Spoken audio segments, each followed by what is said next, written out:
क्रांतिकारी शुभकामनाएं देते हुए आज हमारा सम्मेलन किस दौर में हो रहा है, क्या परिस्थितियां हैं देश की, दुनिया की, अपने प्रांत की,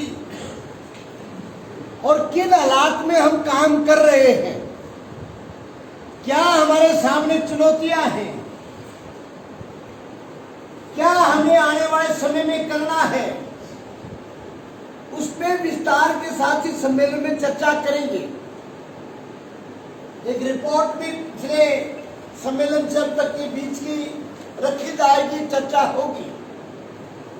आज हम कहां खड़े हैं, हमें किस ओर जाना है, ये तमाम चीजें हमारे बीच में हैं। आज एक तरफ यूक्रेन में बड़ा भारी युद्ध चल रहा है, हजारों मासूम लोग मारे गए हैं, बच्चे बुजुर्ग। हमारा स्पष्ट कहना है, युद्ध किसी चीज का हल नहीं है। युद्ध खत्म होना चाहिए, शांति होनी चाहिए, बातचीत से मसले होने चाहिए, वरना ये तबाही कहां लेके जाएगी। परमाणु हमले तक की चुनौतियां उसके बीच में आ चुकी हैं साथियों। आज अगर परमाणु युद्ध छिड़ता है तो इतने खतरनाक परमाणु हथियार है, दुनिया को कई बार तबाह किया जा सकता है। 1945 में सेकेंड वर्ल्ड वॉर में परमाणु का इस्तेमाल किया था हिरोशिमा नागासाकी पे। आज भी बच्चे लूंगे पैदा होते हैं, अपंग पैदा होते हैं, आज भी वहां उस तरह की प्रोडक्शन, जमीन की पैदावार की जो शक्ति है वो भी खत्म है। इसलिए ये युद्ध किसी के हक में नहीं है। बिल्कुल CITU की समझ है, युद्ध खत्म हो, शांति हो, आपसी बातचीत शुरू हो, और जो नाटो के नाम पे अमेरिका साम्राज्यवाद, अमेरिका जैसा बड़ा देश जो धमकियां दे रहा है, वो नाटो की दादागिरी भी बंद हो। क्योंकि पहले नाटो के नाम से इराक को बर्बाद किया गया था, अफगानिस्तान को बर्बाद किया गया था। मसला क्या था कि तेल के ऊपर कब्जा करना है, लेकिन क्या हुआ, अंततः अमेरिका को इराक से जाना पड़ा उल्टे मुंह, अफगानिस्तान से जाना पड़ा उल्टे मुंह। यहां पर भी कोई लाभ होने वाला नहीं है। इसलिए अमेरिकन साम्राज्यवाद की वो दादागिरी बंद होनी चाहिए तो नाटो के नाम पे वो भी थोपना चाहता है। इस सारी दुनिया में एक तरफ गरीबी है, एक तरफ अमीरी है, एक तरफ बड़े बड़े पूंजीपति मुल्क गरीब देशों की संपत्तियों को हड़पना चाहते हैं। उसमें एक तरफ समाजवादी देश है जो जनता की बेहतरी के लिए लड़ रहे हैं, तो हम किसके साथ खड़े हो? हम लूट के खाने वालों के खिलाफ हैं, जब दबाने वालों के खिलाफ हैं, और जो न्याय की लड़ाई दुनिया में लड़ रहे हैं उनके साथ हैं। उसी परिस्थिति में अपने देश के अंदर भी हालात बहुत नाजुक है साथियों। जब से ये मोदी एंड कंपनी सत्ता में आई है, उसके बाद से क्या क्या वादे इन्होंने किए, क्या क्या इन्होंने लोगों को कहा, वो भी हम सबके सामने। 15 लाख खाते में आएंगे, महंगाई पे रोक लगाएंगे, हम 2 करोड़ नौजवानों को स्वरोजगार देंगे, हम किसानों की बेहतरी करेंगे, आम आदमी के जीवन को सुधारेंगे, बेहतर बनाएंगे। लेकिन अनुभव क्या कर रहा है? जो बड़ी बड़ी कारपोरेट कंपनियां हैं, अंबानी, अडानी, टाटा जैसे जो उद्योगपति, उनके मुनाफे तो बढ़ रहे हैं। आपने देखा होगा जो बच्चे यूक्रेन में फंस रहे थे, उनका जो किराया जहाज का था 30,000 रुपए, 25,000 रुपए था। 60-60 हजार, 1-1 लाख में हवाई यात्रा के द्वारा बच्चे वहां से आए, क्योंकि एयर इंडिया बेच दिया गया। और जो सरकार का किराया था तो ही लगता है, सरकारी जहाज होता तो, अब वो टाटा का जहाज हो गया। तो ये जो निजीकरण के नाम पे देश की बेशकीमती चीजों को बेचा जा रहा है, बैंक, बीमा, पोस्ट ऑफिस, टेलीकॉम, कोयला खदान, रेल, सब बेचने की तैयारियां हो रही हैं। अपने राज्य में भी आपको पता है, स्कूल, अस्पताल, कॉलेज, यूनिवर्सिटी, रोडवेज, सबको प्राइवेट करने की तैयारियां चल रही है। और उसके चलते जो नौजवान हैं, जो पढ़े लिखे बच्चे हैं, उनके रोजगार पे हमला हो रहा है। उनको रोजगार नहीं मिल रहा।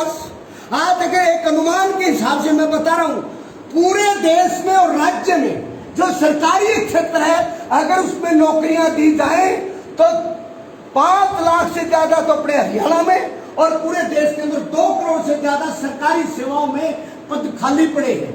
हम कह रहे हैं उनको भर दो, उनको रोजगार दो, स्थायी रोजगार दो, ठेकेदारी पे रोक लगाओ, हम ये कह रहे हैं। और जब रोजगार देने की बात आएगी तो साथियों, आज जो आरक्षण उसको खत्म किया जा रहा है, 20% के हिसाब से अगर 2.5 करोड़ पदों को भरा जाए देश के अंदर, तो कितने बच्चों को रोजगार मिलेगा? जो दलित है, 20% आरक्षण है ना, बैकलॉग भी पूरा हो जाए, रोजगार भी मिल जाए, लेकिन वो देना नहीं चाहते हैं, वो उसको खत्म कर रहे हैं। जब बच्चे रोजगार के लिए सड़कों पे आ रहे हैं, लाठियां बरस रही हैं। आपने देखा होगा पीछे रेल की भर्तियों के सवाल पे, अपने हरियाणा में कितनी भर्तियां कैंसिल हो चुकी है पेपर लीक होने के चलते हुए। ये सारी चीजें अपने सामने, इसलिए मैं उन चीजों में ज्यादा नहीं जाना चाहता, लेकिन जब आप संगठित होते हैं, यूनियन बनाते हैं, अपनी मांगों के लिए संघर्ष करते हैं, लाल झंडा उठाते हैं, सरकार क्या बोलती है? ये लाल झंडे वाले बदमाशी कर रहे हैं। हमारा प्रधानमंत्री क्या कहता है? ये लाल झंडे वाले, ये कम्युनिस्ट, ये बड़े खतरनाक है। क्या खतरनाक है? क्या चौकीदारों को संगठित करना गलत है? उनको समान अधिकार, समान रोजगार, स्थायी रोजगार, उनका बेहतर जीवन बनाने की लड़ाई क्या बदमाशी है? क्या आशा की लड़ाई लड़ना बदमाशी है? क्या आंगनबाड़ी की लड़ाई लड़ना बदमाशी है? क्या वन मजदूर, चौकीदार, भवन निर्माण की लड़ाई लड़ना बदमाशी है? क्या कोयला खदान, पहाड़ों में काम करने वाले मजदूर की लड़ाई लड़ना बदमाशी है? क्या सरकारी सेवाओं में भर्ती करवाना बदमाशी है? ये सरकार ये कह के लाल झंडे का नाम लेके अपनी सारी भूड को छुपाना चाहते हैं। बिल्कुल हम स्पष्ट करना चाहते हैं, लाल झंडा जनता की, मानवता की, समानता की लड़ाई का प्रतीक है, उनकी एकता और कुर्बानियों का प्रतीक है, उनके अधिकारों के लिए लड़ने का, कुर्बानी देने का प्रतीक है लाल झंडा। एकता का प्रतीक है, भाईचारे का, समानता का, न्याय का, इंसाफ का, बराबरी का प्रतीक है लाल झंडा। और इसलिए लाल झंडा लड़ता है। कोई भी दमन करेगा, कोई भी जनता का शोषण करेगा, अन्याय करेगा, उसकी बदमाशी लाल झंडा नहीं चलने देगा। साथ ही ये हमारा संघर्ष है, ये ऐलान है, कोई ताकत रोक नहीं सकती। आज के दिन जब हम चौकीदारों का सम्मेलन हो रहा है, आपको पता है आज दुनिया के सबसे बड़े महान दार्शनिक, जिसने मजदूरों की मुक्ति की नजर से, समाज की शोषण से मुक्ति की, न्याय की नजर से एक दर्शन दिया, कार्ल मार्क्स 14 मार्च 1883 को आज के दिन वो दुनिया से चले गए थे। उन्होंने मजदूरों की मुक्ति का रास्ता बताया। उन्होंने कम्युनिस्ट घोषणा पत्र लिखा कि मजदूर कैसे पूरे दुनिया के मजदूर एक होकर के अपनी मुक्ति का रास्ता चुन सकते हैं, और ये करके दिखाया वो लेनिन ने करके दिखाया। और कैसे दुनिया में पूंजीवाद का खात्मा अपने देश में भी कैसे हो सकता है, उसका रास्ता एक ही है कि हम जात, धर्म, गोत्र, नात से ऊपर उठकर हम समाज में तमाम तरह के शोषण के खिलाफ एकजुट हो। ये जात धर्म की लड़ाई भाई को भाई से लड़ाती है। एक दूसरे के सामने सरकार क्या सोच रही है आज? एक इनका एजेंडा है कि कैसे जनता को जनता के सामने खड़ा कर दो और वो उधर से बैठ के तमाशा देखते रहे। हाँ देखा, लड़ रहे हैं, कहीं जाट गैर जाट के नाम पे, कहीं हिंदू मुसलमान के नाम पे, कहीं सिख ईसाई के नाम पे, कहीं हरियाणवी गैर हरियाणवी के नाम पे। पूरे समाज में एक नफरत की राजनीति घुसेड़ी जा रही है साथियों। एक दूसरे को एक दूसरे का दुश्मन बनाया जा रहा है। नहीं, सीआईटीयू कहती है कि जो भी कमा के खाने वाला, उसकी से कोई जाति है, कोई धर्म है, कोई भाषा है, कोई इलाका है, आओ हम सब एक हैं और हमारी एकता के द्वारा जो लड़ाई लड़ेंगे वही असली रास्ता है साथियों। ये समझ है। अभी क्या हो रहा है समाज के अंदर, अपने प्रदेश में क्या चल रहा है? महंगाई कितनी बढ़ गई भाई। आप आटे से, दाल से, चाय चीनी से, तेल से, सब चीजों से क्या उसका हमारे जीवन पे असर नहीं पड़ रहा? हमारा जीवन कॉस्ट बढ़ नहीं रही है। बच्चों को पढ़ाना, खुद का इलाज, दवाई कराना कितना महंगा हुआ है। क्या इसी तनख्वाह में से काम चलेगा? इसलिए CIT ने कहा कि कम से कम 24,000 रुपए न्यूनतम वेतन होना चाहिए। एक चौकीदार को 7,000 में नहीं 24,000 से कम नहीं मिलने चाहिए। ये हमारा स्वागत है। हम ये चाहते हैं 200 साल से ज्यादा समय से हमारा देश अंग्रेज साम्राज्य का गुलाम रहा, उसके खिलाफ देश की आजादी की लड़ाई चली, संघर्ष चला, मुक्ति युद्ध चला और देश की आजादी की लड़ाई चली। किस लिए? कि सबको बराबरी का अधिकार मिले। आजादी सबके घर तक आएगी। आजादी का लाभ हर झुग्गी झोपड़ी तक जाएगा, हर गांव के उस सबसे लास्ट कॉर्नर पर बैठे आदमी को जाएगा। लेकिन असलियत क्या है? आज भी गांव में जाते ही पता लग जाता है ये घर किसके हैं, ये घर किसके हैं। नहीं लगता? क्या वास्तव में आजादी है?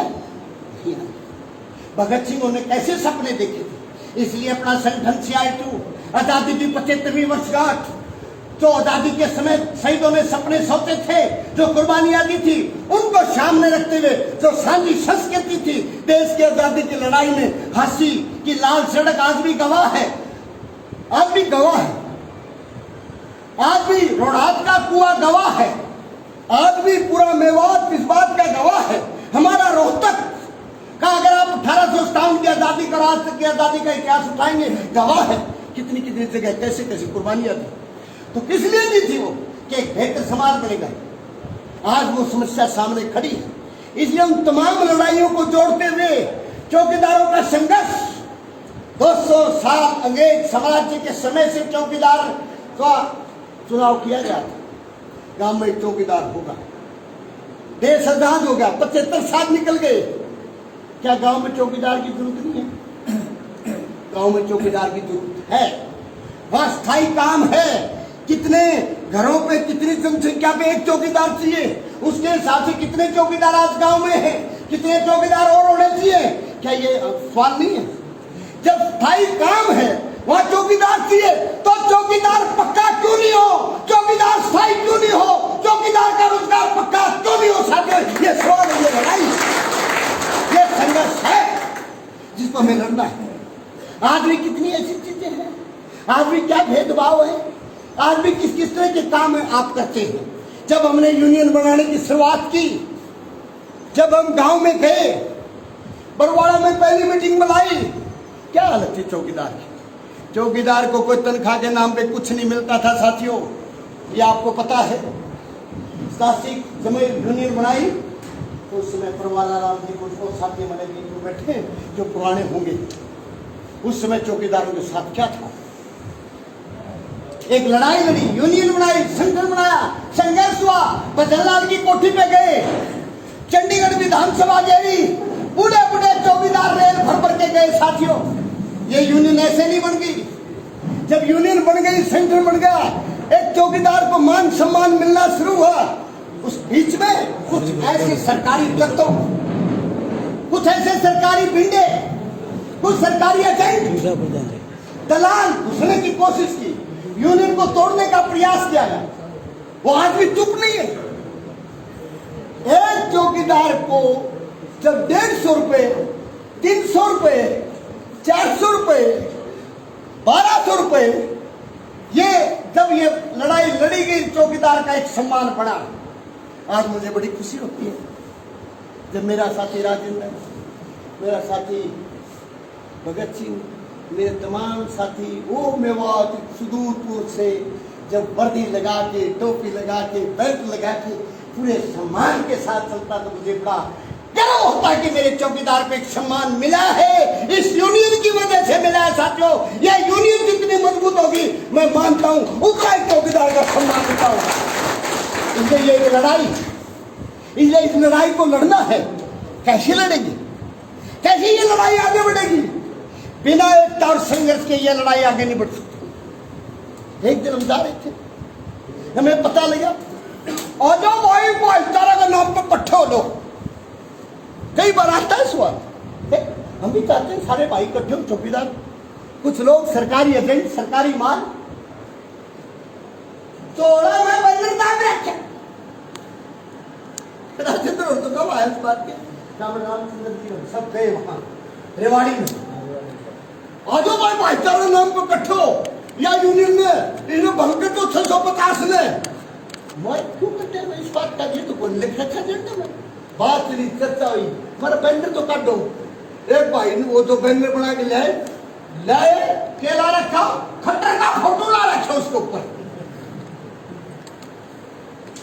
हम किसी खट्टर का किसी डाका किसी और का फोटो लगाने के लिए नहीं है हम है ग्रामीण चौकीदार सभा हरियाणा हमारा झंडा है लाल हमारा सम्मेलन है हम पूरे हरियाणा के चौकीदारों के फोटो लगाने के हक में हम किसी ऐसे क्योंकि हमारी एकता है तो हमारी ताकत है अगर हमारी एकता नहीं तो हमारी ताकत नहीं है यूनियन को तोड़ने के षड्यंत्र को बेनकाब किया और उसके बाद रोहतक में एक बड़ा प्रोग्राम किया और फिर एक लड़ाई का कार्यक्रम किया वो चर्चा आएगी मैं उनमें नहीं जाना चाहता लेकिन आपने यूनियन को बचाया और उसके बाद एक कार्यक्रम लिया संघर्ष किया जिलों पे मोर्चे लगाए पंचकुला चंडीगढ़ भी गए और दोबारा से एक हौसला लिया मुझे अच्छा लग रहा है और एक वक्त था जब वो बूढ़े बूढ़े चौकीदार दो तरह की काली लाल खंडकाबाद के जो वर्दी का था हमारा वो चलते थे वो जाते थे चंडीगढ़ तक साथ कहीं भी बुलाने उड़े आ जाते थे उन्होंने यूनियन को खड़ा करने में नीम का पत्थर बने साथियों उसमें से भागीरथ हो उसमें से कोई और चौकीदार हो सब हमारे साथी हम उनको याद करते हुए इस सम्मेलन के मौके पर इस 10वें सम्मेलन में आज मैं देख रहा हूँ नौजवान है काम करने की क्षमता है भाई इस लाइन का देखोगे ना परवाना राम जी पे शुरू हो जाओ कामड़ रामचंद्र जी पे भी शुरू हो जाओ कामड़ अपने कलीराम जी से देख लो हमने देख लो अब भी 64 हो गए वो जो बहादुर भाई भट्टा की लड़ाई में 25-25 किलोमीटर तक के पत्थर शुरू करते रात के 1 बजे हम जो ना पैदल मार्च करके आते अगले दिन फिर भट्टे मालिकों की गुंडागर्दी का मुकाबला करने के लिए पैदल मार्च करते थे ये ऐसे नहीं बन गया संगठन ऐसे नहीं बन गई ये यूनियन इनको खड़ा करने में बहुत कुर्बानियां दी है साथियों आज के दिन 14 मार्च को मुझे याद है चौधरीवास का वो भट्टा जहां मालिकों की गोलियों से साथियों वासिंग कोट गांव का नायक बरादरी का शहीद हुआ था भट्टा मंत्र आंदोलन में मुझे याद है वो 22 मार्च का दिन जब कलानौर भट्टे के ऊपर साथी सूरज सिंह शहीद हुए थे वो याद है मुझे इसलिए इस लाल झंडे को लाल बनाने में उन मजदूरों की कुर्बानियां हैं जिन्होंने अपनी खून देकर जिसको सींचा है इसको लाल बनाया ये झंडा कोई औरों की तरह नहीं है खाली का तरला देना ये लाल झंडा कुर्बानियों से बना है साथियों एक वक्त था जब कोई काम के घंटे तय नहीं थे कोई समय तय चौकीदार का कोई काम तय था बस बच्चे में दिन के हिसार की मैम और वो लोग दिन गए उनको ठड़ के कट्ठर पड़े मैं दिन पड़ता हूँ सुन रहा हूँ खैर वो दिन कर ली जब बाहर आए थाना में देखा थाना में भी कट्ठर पड़ा वही कौन बड़ा चौकीदार पे आकर ये हमारे चौकीदार गांव में तो धन मिल जाते थे यही हमारे चौकीदार गांव में लिस्ट में नाम ले लेकर लिस्ट बना के जन्म की मृत्यु की सारी देते थे यही चौकीदार कोई सड़क भी लाश आ जाती थी नहर के अंदर उसको काट के 4 दिन की मरी लाश छटती हुई लाश को जो ठंडर के चौकीदार थोड़ा निरारी कदे कुत्ते पाट ले जब तक पोस्टमार्टम नहीं होता दाह संस्कार नहीं होता चौकीदार बेकार करता उसके साथ ये स्थितियां थी मनुष्य मानने को तैयार नहीं थे आदमी मानने को तैयार नहीं थे जब हम बदलाव थे ज्ञापन देने गए ना एक के बाद के मैं बात दो क्योंकि टाइम थोड़ा कम है लेट थोड़ा शुरू हुए हैं समय ना आज एक दिन में हम चाहेंगे शाम तक पूरा देर तक कंप्लीट हो इसलिए एक बात है साथ जब बदलाव के मिलने गए ना मेरे साथ हरिराम था भागीरथ जी थे और कई साथी थे जब बदलाव से मिलने लगे ना मांग पत्र बना हरिराम ने बाप अपने और चौधरी साहब हम तो तेरे साथ बदला लेके गया ज्ञापन लेकर जाओ थे मैं देख लांगा हम आगे ज्ञापन देख दफ्तर में बैठे जो निगरान में बात तो बड़ी पर फिर मत के बोले नू भाई कोई बड़ा सिस्टम टाइप करना ये इतना बड़ा शीशा यार खिड़की हुई इतना बड़ा सिस्टम टाइप करा के मोटे मोटे अक्षर में ज्ञापन करा, बोला 1 करोड़ चेक जो है पीडब्ल्यूडी रेस्ट हाउस हिसार की बात है, वो इतना बड़ा टाइप करा के लेके कब हाथ में जाएंगे वो तो टेकेगा भाई। वो टाइप कराया पढ़वाया और दिया, और वह काम हरे राम ने फिर पाप पकड़ लिए। सदियों से बैठा रखे दिमाग को, बदलाल ने उसका हाथ लाकर अपने बगल में करो उसको कहा ठीक है बात थे मैं देख लेंगा भाई। तो बोझ था बात तुम्हें दो समझ गई, वहां पैर पकड़ने से काम नहीं चलेगा, ये मुट्ठी ताड़ के लाल झंडा उठा के एकताबद्ध होके संघर्ष करोगे तभी चौकीदारों को सम्मान मिलेगा। और उस दिन से लाल झंडा उठा, कभी पीछे मुड़ के नहीं देखा साथियों। चौकीदारों की लड़ाई आगे बढ़ी है, आगे बढ़ी है। मैं कहना चाहता हूँ आगे संघर्ष और एकता में विश्वास करो, आगे बढ़ो। ये तो सरकारी एजेंट दलाल जब आप में करा है ना, जब कि मेरी न्यारी सी फाड़ फाड़ जाऊंगी। हाँ जी, हम लोग पथमान उसको खर्चा तक चाहिए लिया, हम लोग दुष्यंत तक लिया, हम लोग कुछ नहीं। ये सब नौटंकी है। आपके पैर में चूक है तो आप लोग को सुनेगा। इसलिए सम्मेलन से आप अपनी एकता को मजबूत करो, संगठन को मजबूत करो, कुछ समझ को विकसित करो।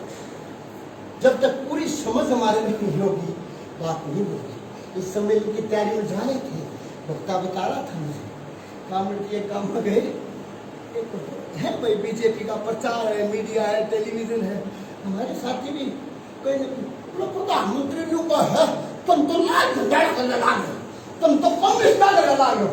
हम लाग हैं ग्रामीण चौकीदार सभा हरियाणा संबंधित सीटों के साथ। लाल झंडा हमारा यूनियन का झंडा है, किसी को हमारे झंडे का अपमान करने का कोई अधिकार आई सब। वो हमें कम्युनिस्ट का ही अपन, और कम्युनिस्ट होना को बुरी बात नहीं साथियों। कम्युनिस्ट दुनिया का वो बेहतरीन इंसान है जो समाज में अन्याय और शोषण के खिलाफ तमाम तरह के भेदभाव से ऊपर उठ के एक बेहतरीन समाज की कल्पना करता है, उसके लिए जिंदगी आगे जाता है। कामड़ प्रभात सिंह हमारी यूनियन के महासचिव, हमारी यूनियन के महासचिव है, वो सारी उम्र लड़के हुए हमारे बीच में खड़े रहे। कितने के नाम लूं, ये अवतार सिंह का शोक प्रस्ताव है, जब हमने सात से की कमेटी बनाई, पहला प्रधान था हमारा सीटू का। मैं आपको बता रहा हूँ ऐसे नहीं बनी, लोगों ने 50, 60 साल लगाए हैं, जिंदगियां लगाई हैं, तब ये चौकीदार सभा यहाँ तक पहुंचे। मुझे उम्मीद है, मैं इस पूरे विश्वास के साथ, इस कॉन्फिडेंस के साथ, इस हौसले के साथ कि मेरे चौकीदार भाई इस सम्मेलन से हौसला लेके एक ऐसा सफल सम्मेलन होगा ये, जिससे चौकीदार एक नई लड़ाई लेके और संघर्षों के साथ आगे बढ़ेगा और अपनी लड़ाई को भी आगे लेके जाएगा, एक मजबूत यूनियन का निर्माण करेगा। मैं इस विश्वास के साथ आपके सम्मेलन का उद्घाटन करते हुए मैं बधाई देता हूँ, मैं मेरी पूरी शुभकामनाएं देता हूँ। चौकीदार अपने मकसद में आगे बढ़ेंगे, सफल होंगे और CITU के साथ कुल मजदूर एक बार भाई साथियों तीसरे जगह ले लीजिए, बोलिए आज एक इस विश्वास के साथ साथियों कुल मजदूर ग्रामीण प्रभात कहते हैं, कुल मजदूर का किसी ढाल का भी मजदूर है, प्रभात न्यू गंगा जब के ये पूतड़ी है जो कागज इकट्ठे करे हैं, तड़के 4 बजे बोरा बांध के उन तक की यूनियन नहीं बना लेंगे ना भाई, इतना मुक्ति को नहीं होंगी। इलेक्ट्रिसिटी ढाल का मजदूर काम कर लिया है, उस सारे की लड़ाई में हमारी लड़ाई है। कई बार हमारे साथी थोड़ी समझ के भाव में थोड़ा कामड़ मारा चौकीदार का तो चक्कर को नहीं आती मारी तो बातें को नहीं भाई, कुल मजदूर की मुक्ति के साथ चौकीदार भी एक मजदूर है, उसकी मुक्ति जुड़ी हुई है। इसलिए कुल CITU का जो संघर्ष है आगे बढ़ेगा और हम अंततः जीतेंगे। इसी बात के साथ मैं आपके 10वें राज्य सम्मेलन का उद्घाटन करते हुए मेरी बात को पूरी करता हूं और एक नारे के साथ, ग्रामीण चौकीदार सभा हरियाणा जिंदाबाद, जिंदाबाद, जिंदाबाद, CITU जिंदाबाद, जिंदाबाद, जिंदाबाद। दुनिया के मजदूरों के नेता कार्ल मार्क्स अमर रहे, हमारे शहीद साथी चौकीदार।